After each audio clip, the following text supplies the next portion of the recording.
Hello, welcome back. I'm just going to go straight in. We're on page 104. We're with Zoe. Oh, hello, Zoe. I've been expecting you. Grandma moved aside so I could come in and closed the door behind me. Go through. I'll get coffee. I didn't come for coffee, Grandma. I know, child, but a good cup of coffee never hurt, and waiting for it'll give you time to cool off. Sit down. I sat, but I didn't cool off. The way I was feeling, that wouldn't have been possible.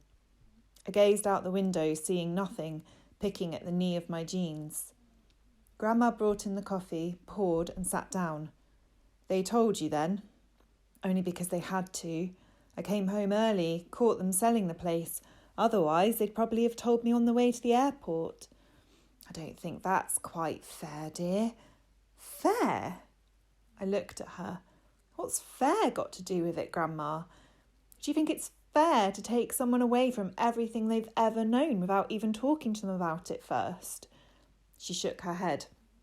I don't, and I said so to your mum and dad, but they thought they were handling it right. Well, I'm not going, so there. Now, don't be silly, dear. Your parents have decided to move, and since you are not yet old enough to look after yourself, you have no choice but to go with them. I could stay here with you. She shook her head. No, Zoe, you could not, for 3 reasons. 1, your parents would never agree. 2, I have only the one little bedroom. And 3, I'm 104 years old and it takes me all my time to take care of myself. I'd help you. I could clean the apartment and cook and all like that. I'm not a little kid. Zoe, she leaned forward and took my hands in hers. I know how you feel, but it's no use. The decision's been made. I don't like it any more than you do, but we're not in control, child. She smiled and squeezed my hands. You'll make new friends. Wait and see. Once you're there, it won't be nearly as bad as you think. Oh, Grandma, you're just saying the sort of stuff all adults say to kids. I thought you were different. You always used to be. She smiled, but it was a sad smile. What did you want me to say, Zoe? Run away? Leave Silverdale in the middle of the night? Go be a chippy? Is that what you expected? I nodded. That or something like it, yes. I looked into her eyes. Why shouldn't I run away, Grandma? I could go to Daz. He'd look after me. Daz? The guy I met, you know, the one I told you about. She nodded. He got in touch? We've met up, Grandma, twice. He's been here in Silverdale and I've been out. Oh, Zoe. She squeezed my hands so hard her rings dug in. That is so dangerous, dear. If DS knew you were fraternising with someone from outside, they could make you leave Silverdale, your dad and mum too, and live as chippies for the rest of your lives. Did you know that? I nodded. I know. The Wentworths leave tomorrow. Paul Wentworth? Yes, and his wife and my best friend Tabby. They're in Fair.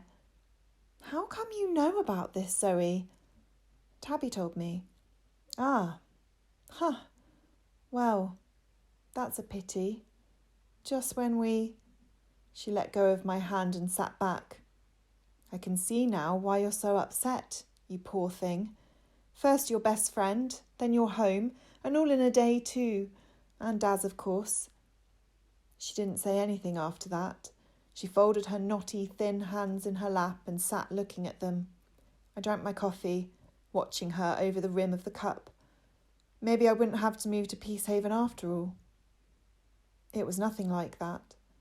Later, I was to find out she'd been brooding about something far more important than my problem, but at the time, I thought she was thinking up a plan. You can imagine my disappointment when she looked at me and said, I wish there was some way I could make all of this easier for you, Zoe, but there isn't. I went home and found my parents packing. Dad said, we leave Friday. I didn't say anything. I had my thoughts, though.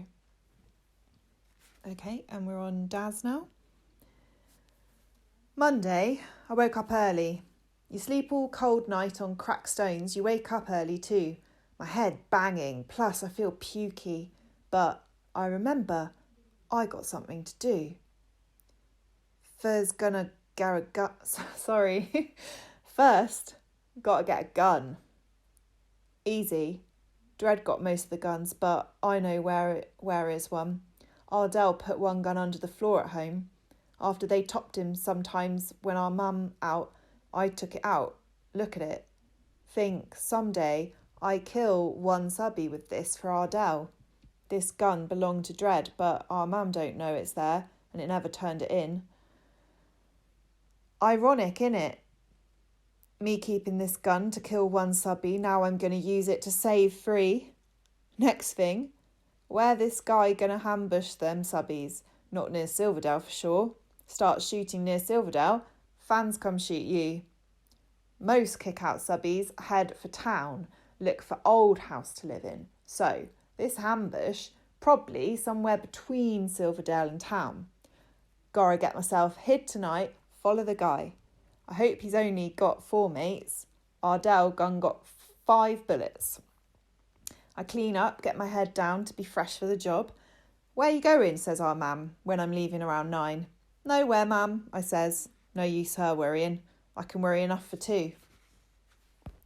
Shall I keep going? Yeah. Okay, we're back to Zoe. I didn't go to school Tuesday. My parents thought I did, but I didn't see why I should expose myself to the sort of hassle I'd be getting there for the sake of 3 more days. And anyway, I had some thinking to do.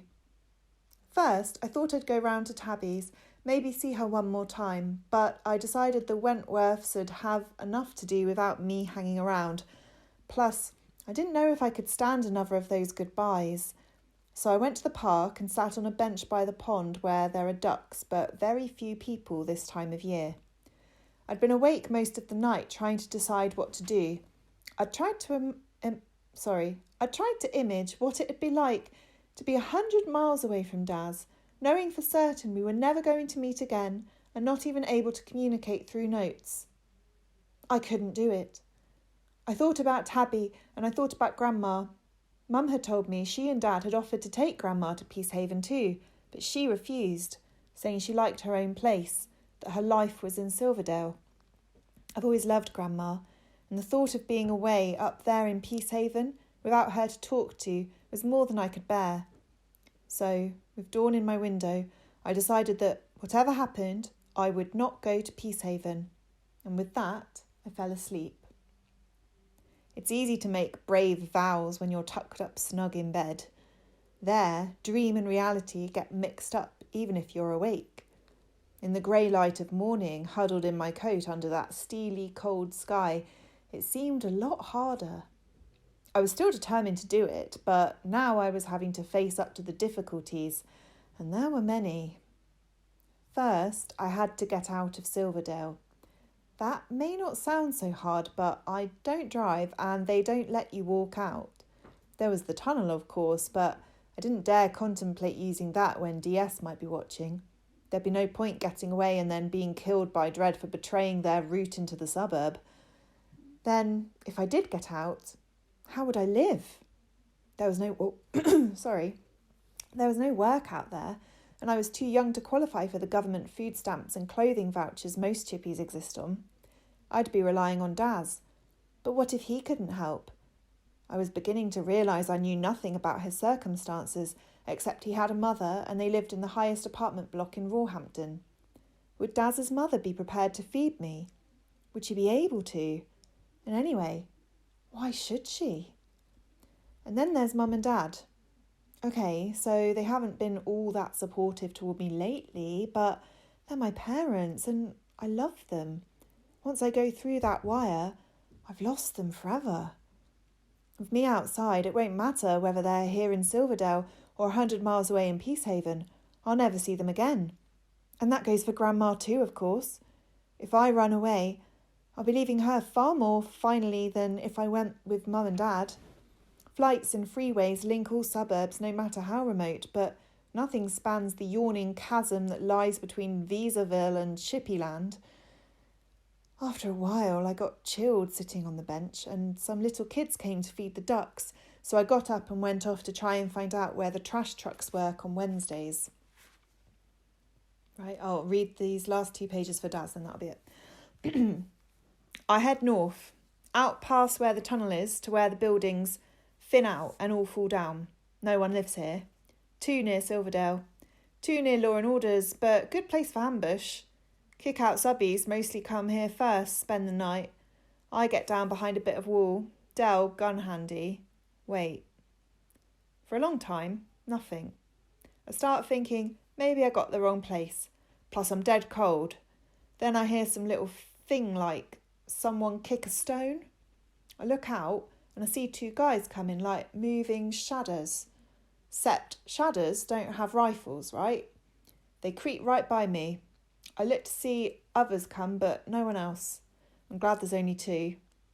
They pass me and I follow, little bit north, till they find a spot they like.